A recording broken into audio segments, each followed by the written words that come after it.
학습이론 들으러 오셨죠? 그래서 이제 학습이론 오리엔테이션 한번 얘기를 할 텐데요. 자, 학습, 뭔가 배우는 느낌이 듭니다. 그래서 이 학습에 대한 일단 5가지의 목차를 적어 놓고요. 그 5가지의 목차에서 우리가 학습에 대해서 각각 무엇을 배울지 한번 설명을 해보도록 하겠습니다. 자, 우리가 앞으로 학습 이론을 배울 건데 첫 번째, 도대체 그럼 학습이 뭐예요? 그래서 학습의 개념을 첫 번째 챕터에서 배우게 되겠고요. 학습의 정의들을 본 다음에 학습할 때 교사들이 어떻게 학생을 학습하면 학습을 시킬 수 있을까? 이런 것들에 대한 효과라든지 또 학생들마다 학습하는 스타일들이 있어요. 그래서 학생들에 따른 학습 스타일이 또 어떤 것들이 있는지 한번 살펴보는 것이 학습의 개념이 되겠고요.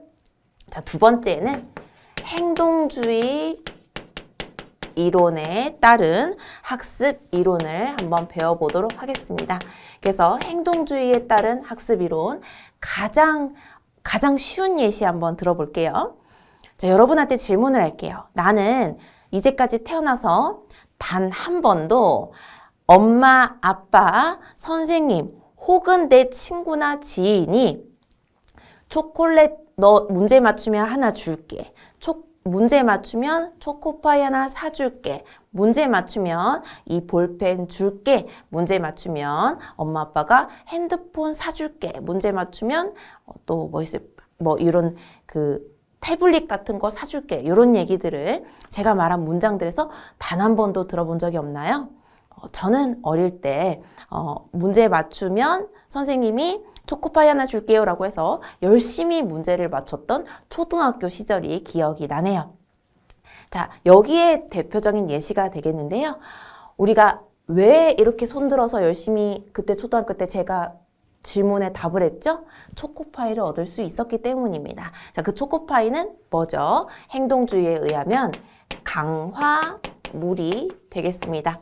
그리고 우리가 드라마나 영화를 가끔씩 볼 때 어머니들이 아이들한테 이번에 반에서 뭐 예를 들어서 5등 안에 들어가면 태블릿 사줄게, 비싼 거 사줄게 막 이렇게 합니다. 그럼 애가 진짜지? 정말 태블릿 그거 사줄 거지? 이러면서 막 열심히 막 이렇게 흰 띠 막 머리에 메고 열심히 공부하죠?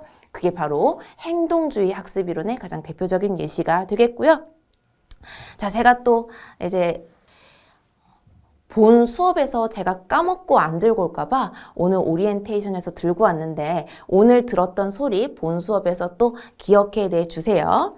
지금 제가 마이크가 여기 있어서 조금만 고개를 내려서 소리를 좀 내보도록 하겠습니다. 보여드리진 않을 거예요. 여러분, 어떤 소리가 들리죠? 어떤 소리가 들리죠? 어떤 소리 들려요? 제가 좀 현실적으로 내야 되나? 사실 실제로 이제 어떤 과자라고는 말씀 못 드리고 과자 봉지를 들고 왔습니다. 과자 봉지 소리 나죠? 여러분 한 번도 학교에서 친구가 과자 봉지 소리 내면 공부를 하다가 어떤 녀석이 지금 과자를 먹는 거지 하고 본 적 없나요?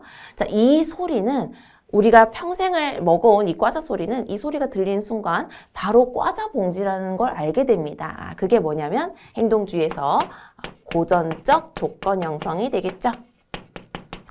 그 다음에 아까 엄마가 너 비싼 태블릿 사줄게 반에서 5등 안에 들어봐. 요게 이제 조작적 조건 형성이 되겠습니다. 그래서 이런 것들을 배우는 것이 행동주의 학습 이론이 되겠고요. 자, 이제 세 번째는 인지주의에서 말하는 학습 이론이 되겠습니다. 자, 인지주의에서 말하는 학습 이론 가장 대표적인 걸로 저는 절대 추지 않을 거지만 예시를 들자면 우리 아이돌이 춤출 때 꼭 학예회, 그렇죠? 학교 행사에서 뭘 하죠? 학생들이 요즘 유행하는 그 아이돌의 비슷한 모습을 하고 떼거지로 그 아이돌 춤을 따라합니다.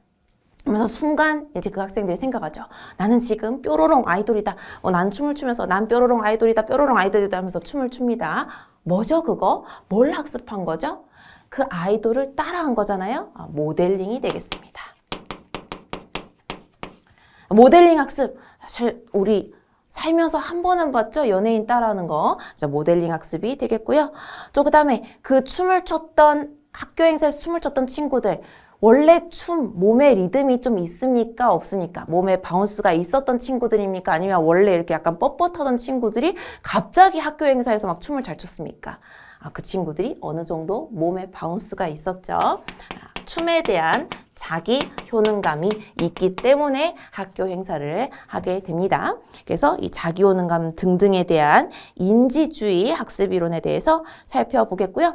자, 인지주의, 우리 지능검사에서 지능검사를 할 때 인지적 요인이라고 표현을 하거든요. 그래서 인지적이란 건 약간 뇌를 좀 쓴다고 생각하시면 되겠습니다. 그래서 공부할 때 우리 이 공부 학습 이론 외워야 되겠죠? 자, 어느 기억으로 우리가 끌고 가야 될까요?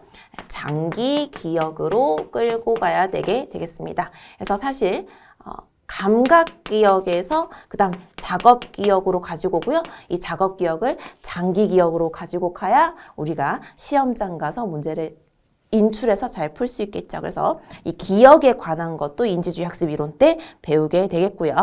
자, 이제 네 번째가 신경 생리학적 학습 이론이 되겠습니다.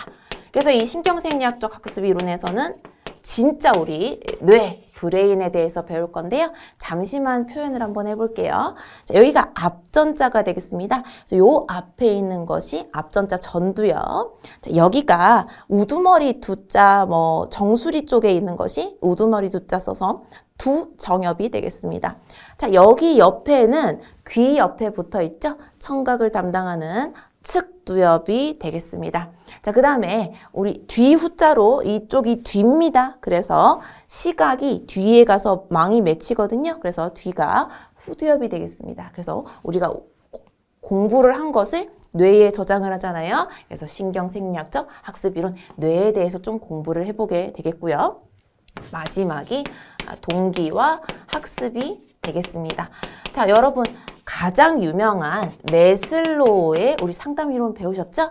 네, 매슬로우의 7단계 상담 이론 잠시만 설명하면서 우리가 왜 공부를 해야 되는지 또 공부를 어떻게 시켜야 동기가 올라가는지를 한번 살펴볼게요. 1, 2, 3, 4, 5, 6, 7 이렇게 가볼게요. 첫 번째, 내가 만약에 살아야 돼요. 생존을 해야 됩니다. 돈을 벌어야 먹을 거 아닙니까? 그래서 먹을 걸 사 먹어야 돼서 공부를 해야 돼요. 생존이 되겠고요. 자, 그 다음에 내가 이제 먹을 걸 취득하고 나니까 이제는 약간 공부해서 돈을 좀 벌어가지고 좀 아늑한 어떤 장소에서 잠을 자고 싶어요. 안전에 대한 욕구. 세 번째가 이제 내가 공부를 했으니 제가 이 공부로 어디 학교에 들어갔어요. 아니면은 공부하는 어떤 집단에 들어갔어요. 소속의 욕구를 느끼고 싶어서 공부를 하겠죠. 네 번째는 선생님 저는 이 공부 상담 공부를 해서 사람들이 와, 너 상담 공부했어? 되게 존경스럽다. 존중을 받고 싶어서 공부하는 경우도 있습니다.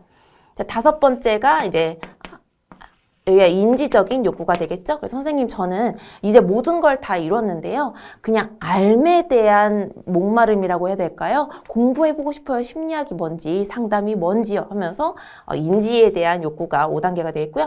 6단계는 아름다움을 찾는 심미적인 욕구가 되겠고 마지막이 이제 자아 실현에 대한 욕구가 되겠죠. 그래서 공부하는 사람들이 단계마다 다 자기가 원하는 동기가 다릅니다. 그래서 욕구에 따라 동기가 생기게 되겠죠. 그래서 동기와 학습에 대해서 알아보는 파트가 마지막 파트가 되겠습니다. 자, 요렇게 하나씩 개념을 잡아가면서 5가지 파트 학습이론 저와 함께 공부해 보시죠. 그러면 학습이론 본 수업에서 뵙겠습니다. 감사합니다.